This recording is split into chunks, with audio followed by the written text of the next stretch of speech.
कंजूस सास की बुध बाजार की सस्ती सब्जियां। आशा, अगर सब्जी नहीं थी तो बाजार से ले आती ना। आज बुध बाजार है, हमें भूख लग रही है। एक तो जब सोने जाते हैं तब इस घर में माँ बाजार जाती है सब्जी लेने के लिए। तुम बाप बेटे ने तो आकर मेरा दिमाग ही खराब कर दिया है। जाऊंगी मैं आराम से 9:30 बजे बाजार। काजल बेटा, दिन की जो सब्जी रखी है वो गर्म कर दे और फ्रिज में थोड़ा सा आटा रखा है कल रात का, उसकी रोटी बना दे। आशा के कहने पर काजल रसोई में जाती है और अपने भाई और पिता के लिए दिन वाली सब्जी गर्म करने लगती है। इसी बीच आशा पैसे लेकर बाजार जाती है, जहाँ कुछ सब्जी वाले अपनी सब्जियां समेट रहे होते हैं और कुछ अब भी सब्जी बेच रहे होते हैं। अरे भैया, ये टमाटर कितने के दिए हैं? अरे मैडम, मैंने तो सारे टमाटर पैक कर दिए हैं, तराजू भी रख दिया है। ये थोड़े से टमाटर रहते थे, एक काम करो तुम ऐसे ही ले जाओ 10 रुपए किलो। बचे हुए टमाटर आशा बिना देखे छांटे उन्हें 10 रुपए में पैक करवा लेती है और खुश होकर दूसरी सब्जी वाले के पास जाती है। भैया, ये गवार फली कितने की है? अरे मैडम, 20 रुपए किलो। उठाओ, खत्म करो मैं सब्जी, बासी सब्जी बिकती नहीं है। इस तरह आशा सब्जियां लेकर घर आती है और रास्ते में उसकी एक पड़ोसन से मुलाकात होती है जो उससे कहती है, आशा बहन, तुम सब्जी लेकर आ गई? सब्जी बची तो नहीं थी ना? हाँ बहन, सब्जी मंडी में 10 बजे खत्म होगी। अभी 10 बजने में समय है, पर तुम तो शाम के 7 बजे जाकर सब्जी लेती थी, फिर आज इतनी लेट कैसे हो गई? अरे मुझे तो 9 बजे के बाद सब्जी लेना पसंद ही नहीं। सारी छटी हुई सब्जियां मिलती हैं। वो तो मेरे उनको धनिया की चटनी खानी है, बस धनिया लेने के लिए ही बाजार जा रही हूँ। किसने कहा तुमसे कि ज्यादा रात को सब्जी लेने जाओ तो खराब सब्जी मिलती है? जाकर देखो कितनी ताजा सब्जी मिलेगी। अरे बहन, 2 पैसे बचाने से वो आगे चलकर काम ही आएंगे।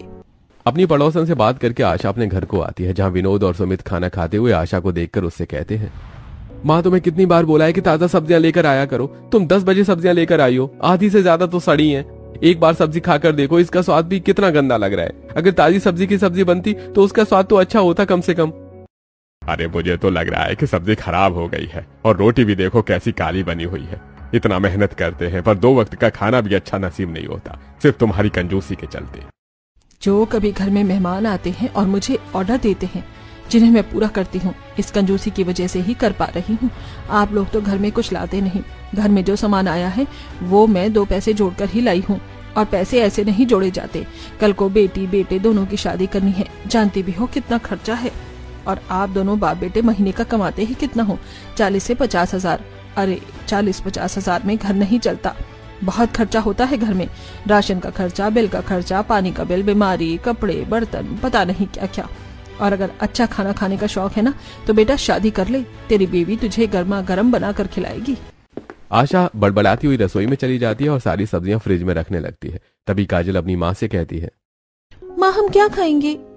जो आटा था उससे मैंने भैया और पापा को रोटी बनाकर दे दी है, और दिन वाली सब्जी भी खत्म हो गई है। अरे बेटा, तू तो ऐसे कर रही है जैसे कि राशन भी खत्म हो गया है। एक काम कर, 2 रोटी का आटा गूंथ ले, हम माँ बेटी अचार के साथ खा लेंगे। खाना घर के मर्दों को अच्छा खाना देना चाहिए, हमारा क्या है, हम तो कुछ भी खाएंगे। अपनी माँ के कहने पर काजल थोड़ा सा आटा गूंथती है और थोड़ी सी रोटी बनाकर दोनों माँ बेटी अचार के साथ रोटी खाती हैं। इसी तरह कुछ दिन बीत जाते हैं और जब भी बुधवार आता, ठीक 9:30 बजे आशा अपने पति से पैसे लेकर बाजार के लिए निकल जाती। ऐसे ही एक दिन, आशा बहन बाजार जा रही हो? मुझे पता ही था, इस गली में सबसे लेट तुम ही बाजार जाती हो। अच्छा सुनो ना, बाजार जा रही हो तो मेरे लिए 10 रुपए की मिर्ची ले लेना, चाहे जितनी भी आए। हाँ बहन, लेकर आऊंगी। आशा पैसे लेकर बाजार जाती है, जहाँ आज बाजार में काफी भीड़ होती है। आशा अपनी कुछ हरी सब्जियां लेकर मिर्ची देखने के लिए बाजार में काफी अंदर जाती है, पर उसे कहीं मिर्ची नहीं मिलती। इतनी बड़ी मार्केट लगती है पर एक भी मिर्ची वाला नहीं दिख रहा। अब मिर्ची नहीं लेकर जाऊंगी तो बोलेगी कि जानबूझकर मिर्ची नहीं लेकर आई। लगता है सभी मिर्ची वाले चले गए। एक काम करती हूँ, मेरे घर में जो मिर्ची रखी है वही थोड़ी सी निकाल कर दे दूंगी और ये 10 रुपए भी रख लूंगी। इस तरह आशा पूरा बाजार घूमकर अपने घर के लिए कुछ सब्जियां लेकर आती है और अपने घर से एक छोटी सी पॉलीथिन में कुछ मिर्ची निकालकर अपनी पड़ोसन को देने जाती है। चलो बहन, बड़ी मुश्किल से मिली है ये मिर्च। पूरे बाजार में सिर्फ एक ही मिर्च वाला था। किस्मत अच्छी थी तुम्हारी जो तुम्हें मिर्च मिल गई। धन्यवाद आशा बहन, अगर तुम मिर्ची न लाती तो सुबह पता नहीं खाने में क्या डालते। इस तरह आशा अपने पड़ोसन को भी कई बार बेवकूफ बना देती है और घर आकर एक एक पैसे गिनकर गुल्लक में डालती है। 1 2 3 4 5 और ये आखिरी 50 का नोट। आज पूरे 100 रुपए की बचत हो गई। आशा, तुम्हें नहीं लगता कि तुम ज्यादा ही कुछ कंजूस हो? सारी बाजार छोड़कर तुम बुद्ध बाजार की सस्ती बाजार में जाती हो सब्जियां लेने के लिए, और घर आकर भी हर रोज गिनकर पैसे सारे गुल्लक में डाल देती हो। अरे इतनी भी कंजूसी अच्छी नहीं है, हर वक्त अपनी इच्छाएं नहीं माननी चाहिए। ये कंजूसी करना मैंने आपकी माँ से ही सीखा है। भूल गए जब मैं शादी करके आई थी, और अगर कभी सामान लेने में थक जाया करती थी या किसी को 10-5 रुपए देकर छोड़ दिया करती थी, तुम्हारी माँ मुझे कितना सुनाती थी। इस संगति का असर है। और भूलिए मत, जब आपकी तबीयत खराब हुई थी तो किसी ने भी पैसे से हमारी मदद नहीं करी थी। माँ जी ने जो पैसे जोड़े थे वही काम आए थे। तुमसे तो बहस करना ही बेकार है। वैसे हमारे सुमित के लिए एक लड़की का रिश्ता आया है, कल उसे देखने के लिए जाना है, तो जाने से पहले शगुन का कुछ सामान और लाल चुनरी ले लेना बहू को चढ़ाने के लिए। इन सब की जरूरत नहीं है, मेरी लाल चुनरी रखी हुई है। मैं अपनी बहू को अपनी लाल चुनरी चुड़ाऊंगी। नई चुनरी खरीद कर पैसे क्यों बर्बाद करना। इस पैसे से हम कुछ फल फ्रूट लेकर चले जाएंगे उनके घर। अच्छा ठीक है भाग्यवान, जैसा तुम्हें ठीक लगे। अब अगली सुबह आशा जल्दी उठती है और घर के सारे काम करके अपने परिवार के साथ तैयार होकर लड़की को देखने के लिए जाती है, जहां वो अपनी चुनरी अपनी बहू को उड़ाती है और रिश्ता पक्का करते हुए कहती है, बहू, पुराने मॉडल की चुनरी देखकर ये मत सोचना कि हमारे पास चुनरी लेने के पैसे नहीं थे। हमारे घर का रिवाज है, सास अपनी चुनरी उड़ाकर ही रिश्ता पक्का करती है। अरे नहीं नहीं बहन, ऐसी कोई बात नहीं है। आप सब रुको, मैं अभी अंदर से मिठाई लेकर आती हूँ सबका मुंह मीठा करने के लिए। दिव्या की माँ रसोई से मिठाई लेकर आती है और सभी का मुंह मीठा करवाती है। इस तरह कुछ महीने बीत जाते हैं और बहुत जल्द दिव्या सुमित से शादी करके अपने ससुराल आती है। बहुत जानती हूँ मैं कि तुम बहुत थक गई होगी, पर कुछ रस्में भी होती हैं। वैसे तुम्हारे माता पिता ने हमारा बहुत अच्छे से स्वागत किया था, हमें उम्मीद नहीं थी। काजल, अपनी भाभी को उसके कमरे तक ले जा। कल तेरी भाभी की पहली रसोई भी है, उन्हें जल्दी उठना है। काजल, थोड़ी देर तो अपनी भाभी के पास बैठ जाना। मेरे दोस्त मेरा इंतजार कर रहे हैं। मेरे कुछ ऐसे दोस्त हैं जो शादी में नहीं आ पाए थे, उन्हें अलग से पार्टी देनी है। कोई जरूरत नहीं है मेरी नई नवेली बहू को अकेला छोड़कर अपने दोस्तों के पास जाने की। अरे क्यों नहीं आए शादी में वो नालायक, बड़ा आए उन पर पैसे लुटाने वाला। कभी उन्होंने दी है तुझे किसी चीज की पार्टी? आशा अपनी बहू के सामने है, अपने बेटे को डांटने लगती है, जिस वजह से सुमित कहीं नहीं जाता और नाराज होकर छत पर चला जाता है। तो वहीं काजल अपनी भाभी को उनके कमरे तक ले जाती है और अपना कमरा सजा हुआ न देखकर दिव्या अपनी नंद से कहती है, माफ करना काजल, पर क्या सच में ये मेरा ही कमरा है? एक्चुअली मैंने देखा है नई दुल्हन का कमरा काफी सजा रहता है। अब भाभी को क्या ही बताऊं कि माँ कितनी कंजूस है, उन्होंने पैसे ही नहीं दिए कमरा सजाने के लिए। वो दरअसल भाभी मैं अकेली थी, सामान लाकर रखा था पर टाइम ही नहीं मिला सजाने का, इसके लिए माफ कर दो। अरे कोई बात नहीं, मैं तो बस ऐसे ही बोल रही थी। अब कुछ ही देर में सुमित अपने कमरे में और काजल अपने कमरे में सोने के लिए चली जाती है। इसके बाद सुमित अपनी बीवी से कहता है, तुम ये मत सोचना कि मेरे लिए मेरे दोस्त ज्यादा जरूरी है। मैं तो बस माँ से बहाने करके तुम्हारे लिए गिफ्ट लेने के लिए जा रहा था। चलो मैं ले आया तुम्हारे लिए गिफ्ट। अरे ये तो चांदी की रिंग है, बहुत सुंदर है। चलो तुम्हें अपना वेडिंग गिफ्ट पसंद तो आया। अपने पति से गिफ्ट लेकर दिव्या को काफी अच्छा लगता है, जिसके बाद वो लोग काफी सारी बातें करते हैं और सो जाते हैं।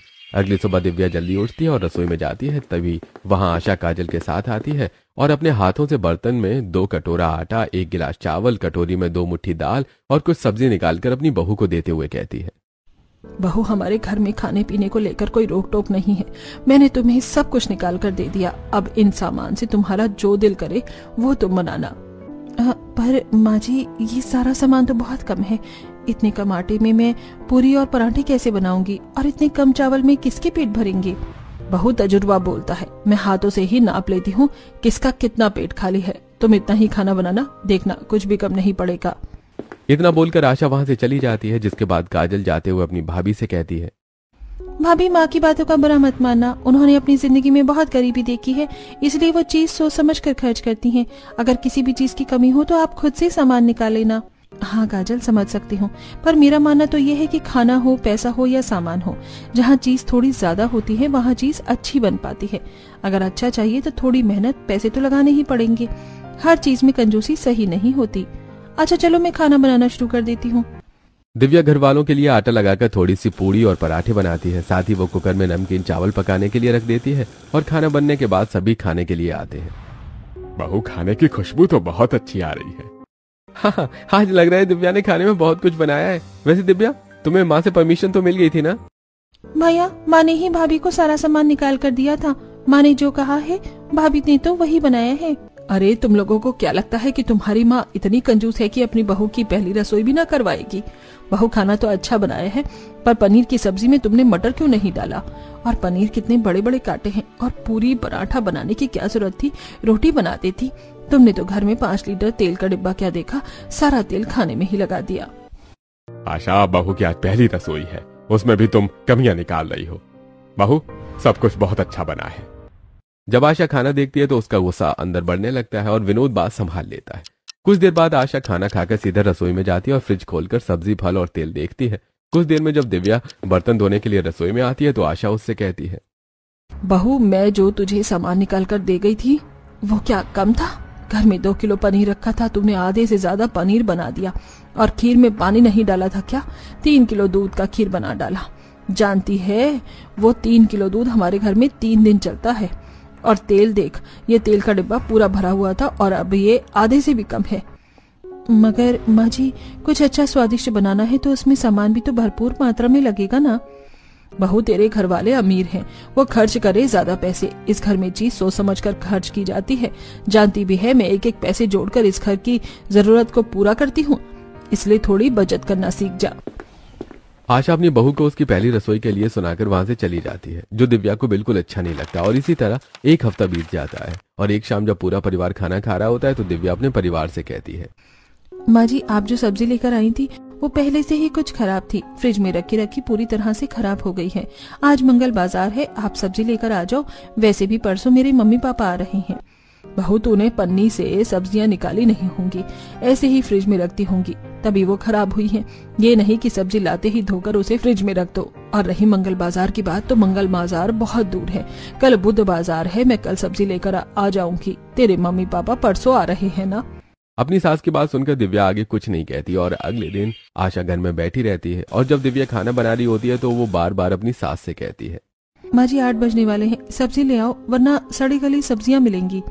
बहू, तुझे बड़ा पता है कि इस वक्त कैसी सब्जी मिलती है। मैं पिछले 15 साल से 9:30 बजे जाती हूँ रात को सब्जी लेने। आज तक खराब सब्जी नहीं लेकर आई हूँ। तो इस घर की बहू है, बहू बनकर रहे। भाभी, रहने दो, माँ किसी की नहीं सुनती है। आप कुछ बोलोगी तो आपको ही डांट देंगी। काजल के कहने पर दिव्या अपनी सास को कोई जवाब नहीं देती और 9:30 बजते ही आशा सब्जी लेने के लिए बाहर जाती है। दिव्या सब्जी का थैला लेकर अपनी सास के पीछे जाती है। माँ जी, आप थैला लेना भूल गई थी। आशा सब्जी का थैला लेकर बाजार के लिए निकल जाती है और तभी दिव्या देखती है कि उसकी 2 पड़ोसनें आपस में उसकी सास की चुगली कर रही हैं। पता नहीं 9:30-10 बजे से कौन सी सब्जियां मिलती हैं। बुद्ध बाजार यहाँ की सबसे सस्ती मार्केट है, इसलिए ये बुद्ध बाजार ही जाती है। अरे बहन, ये कैसी सड़ी गली सब्जियां घटिया लेकर आती है ना, जो हम जानवरों को बिना दे पाए। पता नहीं इसका मन कैसे मान जाता है। पड़ोस की औरतों के मुंह से अपनी सास की बुराइयां सुनकर दिव्या को बहुत बुरा लगता है और वो घर में आकर अपने पति से कहती है, आप लोग माँ को कुछ समझाते क्यों नहीं हो? किस चीज की कमी है आखिर हमें? कंजूसी करनी अच्छी बात है, पर इतनी ज्यादा कंजूसी कौन करता है? आपको पता है, मोहल्ले में सब माँ जी पर हंसते हैं। अरे दिव्या, मैं तो माँ को समझा कर थक चुका हूँ, पर माँ किसी की सुने तब तो। अपने पति से बात करके भी दिव्या को कुछ हासिल नहीं होता। वहीं आज जब आशा बाजार जाती है तो उसकी नजर बाजार के कोने पर कुछ ड्राई फ्रूट्स वाले पर पड़ती है, जो बाकी सब्जी वालों की तरह जमीन पर बैठकर ड्राई फ्रूट्स बेच रहा होता है। अरे वाह, आज तो बाजार में काजू बादाम वाला भी है। एक काम करती हूँ, थोड़े से काजू बादाम ले लेती हूँ। बाजार की चीज सस्ते में भी मिल जाएगी और कल जब घर में मेहमान आएंगे तो उनके सामने कुछ नाश्ते के लिए भी रख दूंगी। अरे आओ बहन जी आओ, इससे सस्ते और अच्छे ड्राई फ्रूट्स कहीं नहीं मिलेंगे। कश्मीर से आए हैं स्पेशल, पूरे 500 रुपए किलो। क्या 500 रुपए किलो?